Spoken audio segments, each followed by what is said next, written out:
यह कहानी है एक राजा जिनका नाम है महाराजा शिबी। महाराजा शिबी एक दिन शिकार की तलाश में जंगल में जाते हैं। शिकार की तलाश में महाराजा शिबी को रात हो जाती है। भटकते भटकते महाराजा को भूख प्यास लग जाती है और वे थक हार कर एक वृक्ष के नीचे बैठ जाते हैं।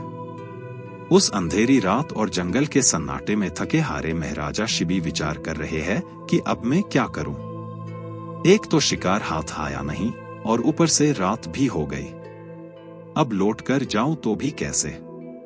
महाराजा पेड़ के नीचे बैठे बैठे यह सोच विचार कर ही रहे थे।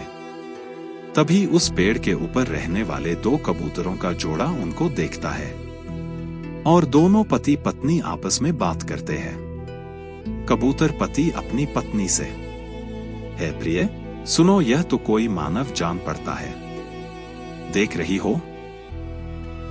हाँ, और काफी थकाहारा और निराश लग रहा है। प्रिय, हमें इसकी कुछ सहायता करनी चाहिए। यह मानव हमारे आश्रय में आया है। हमें हमारा आश्रय धर्म निभाना चाहिए। तुम क्या कहती हो? हाँ स्वामी, आपने बिल्कुल उचित धर्म की बात की है। मैं आपकी बात से सहमत हूं। पर स्वामी, हमारा यह पक्षी अवतार और वह मनुष्य, हम भला इतने छोटे से शरीर से उनकी क्या सहायता कर पाएंगे? दोनों पति पत्नी का जोड़ा चिंतित होकर सोच में डूब गए। थोड़ी देर बाद रात और गहरी होती है और ठंड धीरे धीरे और बढ़ने लगती है। महाराजा शिबी ठंड से कांपने लगते हैं। महाराजा शिबी को इस हालत में देखकर कबूतर पत्नी से रहा नहीं जाता और कबूतर पत्नी अपने पति से कहती है, हे स्वामी, मुझसे अब इस मनुष्य की ऐसी हालत और देखी नहीं जाती। अगर हम आज इस मनुष्य की यथाशक्ति मदद ना कर पाए और यह मनुष्य अतिथि इस घोर जंगल में हमारे इस आश्रय के नीचे हमारे नजरों के सामने मर गया तो हे स्वामी, हम जीवन भर अपने आप को कभी माफ नहीं कर पाएंगे और हम हमारा आश्रय धर्म भूलकर उस परमात्मा को क्या मुंह दिखाएंगे। ऐसा सेवा का अवसर बार बार नहीं आएगा। तो प्रिय, अब तुम ही कहो मैं क्या करूं? हे स्वामी, आप अभी इसी क्षण जाएं और कहीं से जलती लकड़ी उठा करके इस मनुष्य के सामने रख दे, जिससे अग्नि प्रकट हो सके और यह मनुष्य अतिथि जो भगवान के समान है उसकी ठंड से रक्षा हो सके। हाँ प्रिय, तुमने बिल्कुल सही कहा है। मैं अभी उड़कर जली लकड़ी ले आता हूँ। अपनी पत्नी की बात मानकर कबूतर उड़कर जंगल से थोड़े दूर गांव में जाता है और वहां एक शमशान में जल रही चीता की लकड़ी को अपनी चोंच में उठाकर महाराजा शिबी के सामने रख देता है। महाराजा शिबी कबूतर द्वारा लाए उस अग्नि में लकड़ियां और सूखे पत्ते इकट्ठे करके डालते हैं और देखते ही देखते वह छोटी सी लकड़ी अग्नि में परिवर्तित हो जाती है। महाराजा शिबी की ठंड अग्नि से उड़ जाती है और उनको थोड़ा आराम मिलता है। कबूतर की इस सेवा को देख महाराजा शिबी भी एक पल को विचार में पड़ गए। यह देख कबूतरों का जोड़ा बेहद खुश होता है। थोड़ी रात और गहरी होती है और कबूतर पति को एक और विचार आता है। वो अपनी पत्नी से कहता है, हे प्रिय, तुमने जो बात कही उससे इस मनुष्य का कितना भला हुआ। हमें कितनी दुआएं मिलेंगी। उसके मनुष्य तन को कितना आराम मिला। पर प्रिय, अभी भी हमें इसकी और सेवा करनी चाहिए। यह अतिथि भूखा है और देखने में यह क्षत्रिय जान पड़ता है। अवश्य यह मांस का आहारी होगा। तुम क्या कहती हो प्रिय? हाँ स्वामी, अवश्य यह कोई क्षत्रिय जान पड़ता है और शिकार की तलाश में जंगल में भटका हुआ है। तो अब आप क्या करने की सोच रहे हैं स्वामी? हे प्रिय, मैं अपना यह तन उस जलती अग्नि में डाल देना चाहता हूं ताकि मेरा यह तन उस अतिथि के पेट की भूख को शांत करने में काम आ सके। हाँ स्वामी, यह अति उत्तम विचार है। मैं भी आपके साथ उस अग्नि में अपने तन की आहुति दूंगी और मैं भी आपके इस सेवा यज्ञ में आपके साथ हूं। नहीं प्रिय, तुम यदि अपनी आहुति दोगी तो हमारे 2 बच्चों का क्या होगा? तुम नहीं, मैं अकेला ही अपनी आहुति दूंगा। तुम यहीं रहो। ऐसा कहकर कबूतर उड़कर महाराजा शिबी के सामने जल रही उस अग्नि में समा जाता है। अपने पति के पीछे कबूतर की पत्नी भी एक पल सोचे बिना अपने दोनों बच्चों के साथ अग्नि में कूद पड़ती है। महाराजा शिबी देखते हैं, अरे यह तो वही कबूतर हैं जो अग्नि लाया था। महाराजा शिबी उस कबूतरों के जोड़े को बचाने की खूब कोशिश करते हैं, पर बचा नहीं पाते। दोनों कबूतर और उनके दोनों बच्चों की मृत्यु हो जाती है। यह देखकर महाराजा शिबी विचार करते हैं कि शायद अग्नि जलाने के कारण उस अग्नि से आकर्षित होके दोनों कबूतर मर गए हैं।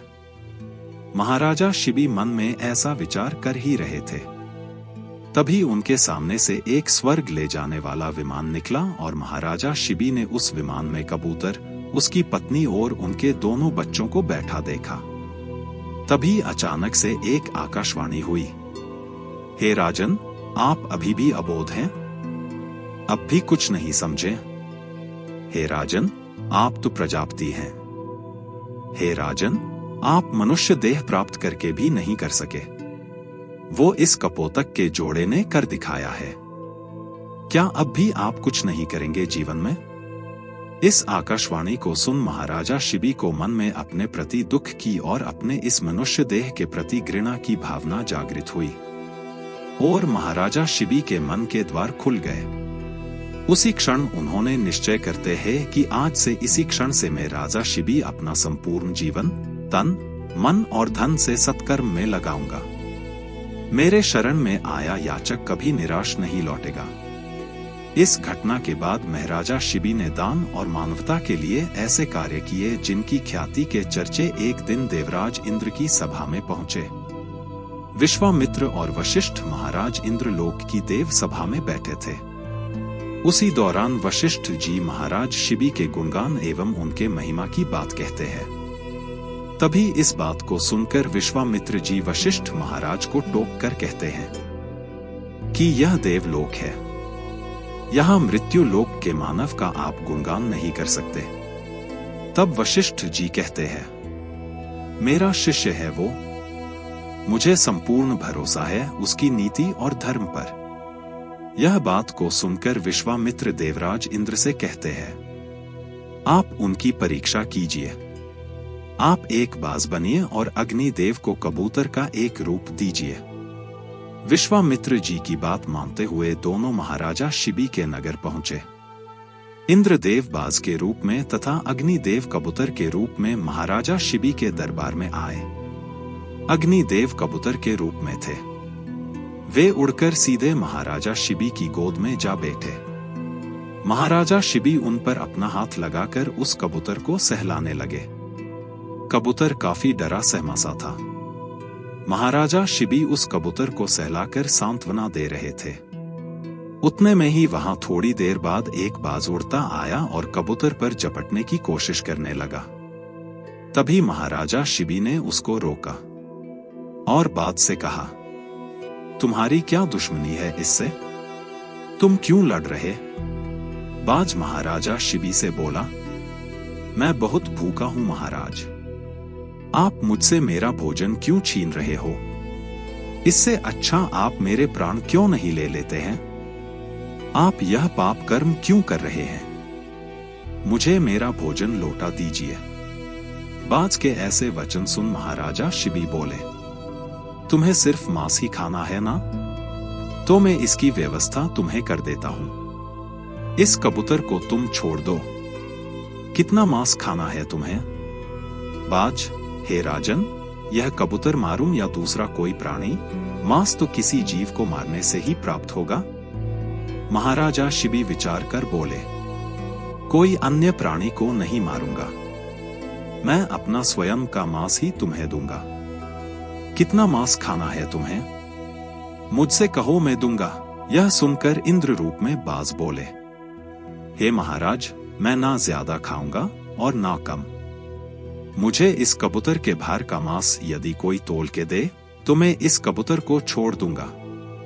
बाज की यह बात सुनकर राजा शिबी ने तुरंत आदेश जारी कर एक तराजू मंगवाया और तराजू के एक और कबूतर को बैठाया गया और तराजू की दूसरी और महाराज शिबी अपने शरीर के एक एक अंगों को काट काट के रखते गए। पर जैसे जैसे महाराज शिबी मांस को तराजू के दूसरे पल्ले में डालते, वैसे वैसे आश्चर्यजनक रूप से उनका पल्ला ऊपर उठ रहा था, जबकि कबूतर का पल्ला भारी होता जा रहा था।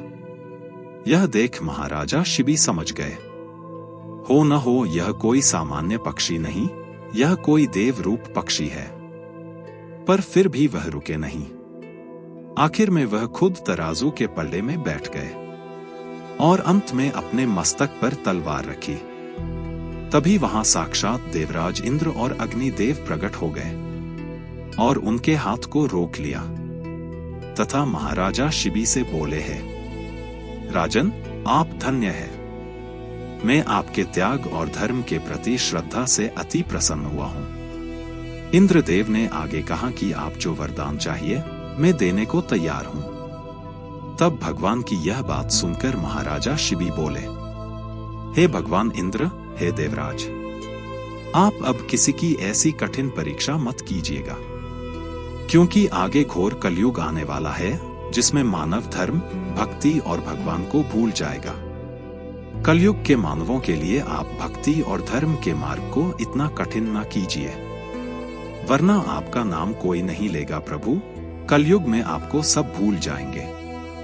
राजा शिबी के इतना बोलते ही देवराज इंद्र और अग्निदेव तथास्तु कहकर अंतर ध्यान हो गए। इसके बाद राजा शिबी ने कई वर्षों तक राज किया और अंत में ईश्वर के परम पद को प्राप्त हुए।